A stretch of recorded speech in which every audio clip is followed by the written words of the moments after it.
The Chicago Bulls took another horrible loss last night versus the Portland Trail Blazers. And on today's episode, I'm here to let you all know reality, reality has finally kicked in for the Chicago Bulls. Y'all know we gonna talk about it and I'll break it all down, but you gotta hear the music first.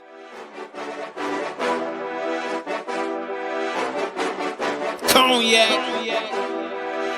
gang.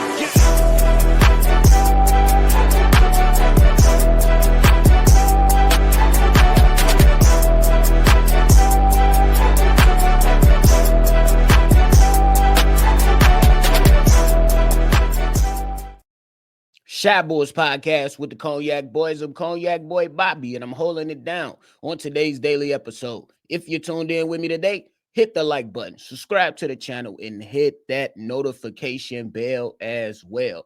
Now, in case you missed it, because the game started at 9 p.m. Eastern or 8 p.m. Central local time for the Chicago Bulls, even though they were in Portland on the West Coast. Hey, it was one of those games that started later than usual. Shout out to the NBA for that, for keeping us up and watching the Chicago Bulls come out in another game. It wasn't even at home this time, but in another game to where the Chicago Bulls came out with lackadaisical effort. You seen a decent start from the team, but then a just complete letdown from there on out after a decent start from the Chicago Bulls. They look unprepared. They look uninterested, and to hell with all of them. It's just what it is. And reality has finally set in for the Chicago Bulls. If we're looking at it from this standpoint, just a couple episodes ago, we gave y'all the 41 game record marks for the last few seasons for the Chicago Bulls, and they were all relatively around the same, just 18 wins or 22 losses, or 19 wins and 21 losses, or you know what I'm saying? Something like that. Still the same mediocrity that we continue to sit up here and watch for your Chicago Bulls. The fact of the matter is that the team is not that damn good. That's the facts. Who cares about Zach LaVine having an all-star season? Shout out to him for having an individual season. But guess what? We over here, at least for me, care about wins more than a guy going out and per se dropping 40. 40 will be nice if you drop it. But if you drop 40 in a loss, it's all for nothing. Shout out to Nikola Vucevic on his individual season. He's playing pretty damn well. But again, it's about the team, not just individual players. We're tired of sitting up at different times of the day, different days of the week, constantly watching this petulant little child that we call the Chicago Bulls do a couple things correctly and just completely go off the rails the next moment, the next turn that you look away. These guys, they came in with an offensive identity that we're going to drive and kick and we're going to spam threes or whatnot. They ain't been falling for the Chicago Bulls. So after you're going to say that, hey, we want to chuck up as many threes as possible. We want to ride with the analytics and we want to give ourselves a great chance at a win. What is that getting the Chicago Bulls? Blown out, beaten. We always see the Chicago Bulls come out and they shooting a bunch of threes and then they wait to the second half before they decide that they want to start attacking the basket. And the problem is when they start attacking the basket ain't falling. How many games this last week or so are we going to see different players, including Zach LaVine, including Ayo Dosunmu, including easy chippers or easy putback bunnies from Nikola Vucevic? How many of those are we going to continue to miss before we be like, to hell with them? The turnovers is another thing. These guys can't protect the basketball. We know that they give themselves a greater chance to win a basketball games if you protect the basketball. Hell, you could say that about any other team. But the point is that the Chicago Bulls the formula is shoot threes and protect the basketball. And for the last week or two, we ain't been seeing a combination of neither one of them. You might have one without the other on any given night. And when we continue on to go down the list, we talk about guys like Patrick Williams to now where these guys are open to trading now Patrick Williams after you already paid the man $90 million. Now you want to trade him. What changed over the last? What changed? He been the same player all these years. What has changed? We had a conversation yesterday on the live, and we pretty much talked about, hey, good teams know when to move off bad players. Good teams know when it's time for a change of scenery, not only for the organization, but the player. One example that we brought up was the Golden State Warriors, well, at least I did, brought up the Golden State Warriors, pretty much said, hey, they took James Wiseman before P. Will was selected. Guess where James Wiseman is now? Who cares? He ain't in Golden State. And that's our problem. That's our problem. You know what I'm saying? AK continues to sit upstairs, sit behind a desk, let Billy Donovan be his human shield and take all the blame and take all the hits while this fucker is upstairs just doing nothing. Now we can understand, yeah, we do understand that in a couple weeks that the NBA trade deadline will be here, but based off the history, do I have to go through it again to let you know I'm not confident that this guy will do anything? The only thing we seen come after the trade deadline is buyout candidates come to Chicago. The cheap way, the lazy way, the uncreative way. How much more do you need to see from the Chicago Bulls team to know that this team ain't going nowhere? 10th seed right now. You better be glad that the 76ers are on their losing streak as well. They're on the 6-game losing streak, while the Chicago Bulls have now moved their losing streak to 5. They're behind the Pistons. You're behind the Miami Heat. And yeah, it's easy to come up here and say, well, they're only 4 games back with a lot of season left. I don't care. Do you think the way that the Chicago Bulls have been playing is going to give you any hope that they will not be in the play-in at maximum? That's their ceiling, the play-in.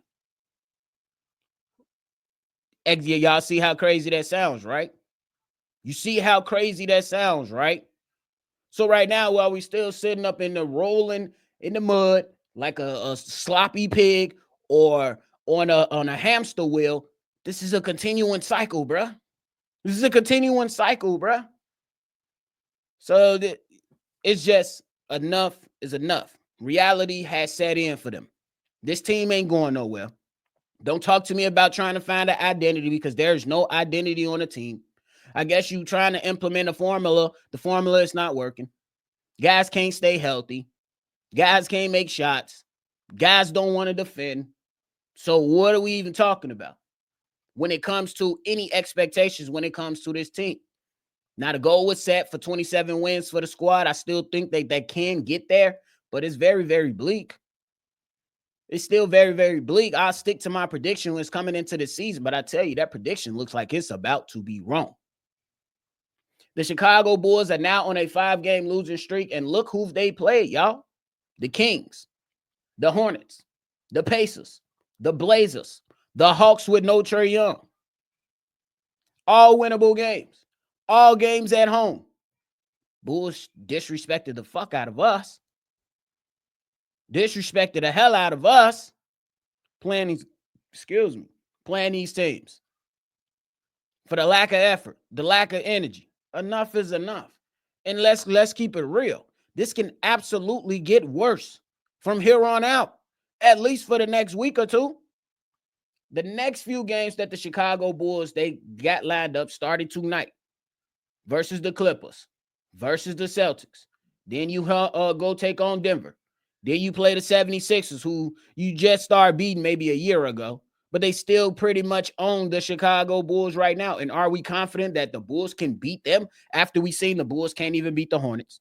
The Bulls can't even beat the Wizards. The Bulls can't even beat the Portland Trailblazers. The Bulls can't even beat the Indiana Pacers. They're not a terrible team, but at that moment, those guys were still trying to find their footing the last time the Bulls played them. And guess what? Do we really think it's going to get better? It could. But how confident are you in this? Listening to that list of teams that might be coming forward and listening to those teams that might be next, and you watch that the Chicago Bulls don't look interested in playing basketball. They don't look interested in playing basketball. They don't. None of them. Like if we gotta at some point just accept reality for what it is. Yes, we are Chicago Bulls fans. Yes, we want the best for the team, but guess what? This team ain't good enough. That's the reality. No matter how many times you try to come and sit at the podium and talk to the mic about how you want P. Will to make other teams feel him a little bit more, talk about how you're not concerned about him, is baloney. Talk about how Josh Giddey is supposed to be this outstanding player and is supposed to, you know what I'm saying? He's not a bum. But if I'm looking at Josh Giddey last night versus the Portland Trailblazers, versus the Portland Trailblazers, 0 points, negative 15 plus minus, 1 steal, 4 assists, 3 rebounds. And you play 30 minutes and you want 30 mil? Boy, I almost said something. Almost said something that was, yeah. Because that is what we're dealing with when it comes to the Chicago Bulls. And not only did Josh Giddey lay a goose egg, Kobe White only had 9 points last night. Unacceptable, right? We talk about, we put these expectations on P. Will. Kudos to you. You get 2 claps for finally going over 10 points, P. Will. Empty calories. Them 7 points came at the beginning of the game. Them 8 points came at the end of the game, the way you guys ain't even have no more energy. No more energy. And all this pushback about trying to get other guys more opportunities, your Julian Phillips, your Montes Buzelis, hell yeah, I'm going to keep pounding the table to see more of Montes Buzelis. Because why do I have to sit up here and watch a damn guy earn $90 million and he can't even come out here and show effort? He can't even put the ball in the basket. Or other guys, Zach LaVine, Kobe White, don't want to stick defense. Nikola Vucevic missing easy putback. That's the reality. You have a large enough sample size to just come to terms that this team is dumpster juice. That's what it comes down to, bruh. For real. And there could be some people that could point out the individual shit. That's cool, fine, and dandy. I will not disregard what Zach LaVine has done this year, what Nikola Vucevic has done this year. I won't. But this is a team sport. This is not one-on-one basketball. Hell, this ain't 3-on-3. This is 5-on-5 basketball that requires 5 people at a time to contribute to winning. These guys don't contribute to winning well enough. And I'm not even playing with y'all. Everybody should be up on the table. Everybody, except Montes Buzelis. Everybody. Team calls Kobe White what the deal look like. I love you, Ayo Dosunmu, but you deserve better. Do I want to lose a guy like Ayo? Absolutely not. I think that I will honestly place Ayo and Montes off to the side and everybody else can get the fuck out. Y'all seen Martin kick people out. Bobby kicking everybody out. Obviously, you need players to play, but I can guarantee you probably get a couple G Leaguers come up in here and get more effort than this crap. Yeah, they might not win a lot of games, but to hell, you ain't winning games now. So that's the reality. There's no more Derrick Rose nights coming until next season. There's no more of that. That was the peak. That was the peak of the season. And it was rightfully so. They took care of my mans. But now it's time to take care of business. Take care of business within your own self. There's no more Derrick Rose nights coming. Yeah, like you can feel good about that, show your respects. I appreciate them for showing their respect properly. Going out there, showing love and getting the win in a great way. Versus the New York Knicks. But that's it. That's it. The reality is, stop hiding behind that damn table, AK. The reality is, Billy Donovan is just not the coach to lead the future Bulls. The reality is, a lot of these players need to go. That's just the reality. Who gives a fuck if you like them? Yeah, liking players ain't getting us wins. I know we tired of bouncing around between 8 and 10 every season and knocking on the door of 12 every season. I know we tired of that. So that's the reality. The reality is change needs to come. The reality is we're going to win as many games as possible. You ain't going to win as many games as possible with this lackadaisical ass effort that this team continues to give, with this whack ass defense that this team continues to give, with this simplistic ass offense that this team typically put out there every single game. It ain't working. It was cool at first. It gave you a little bit of, hey, maybe these young guys can go out there and do something and help the Chicago Bulls, maybe woo woo. No, it's over with. Ain't no maybes no more. Y'all hear that? That's reality sinking in. That's reality sinking in. But hey, I'm tired of talking about him for now. I'll come back and holler at y'all at another time.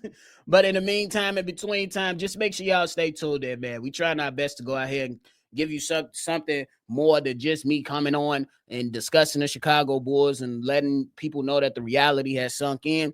We're going to try to bring a little bit more exciting things to discuss for the Chicago Bulls. But as of right now, we got to live with the moment. We got to live within the moment and respect the reality that these guys are just not that good and they suck. That's the reality. But before you go, please hit the like button, subscribe to the channel, and hit the notification bell as well. Make sure you always see red. And you already know, ladies and gentlemen, I'm going to catch y'all on the next show. Cognac.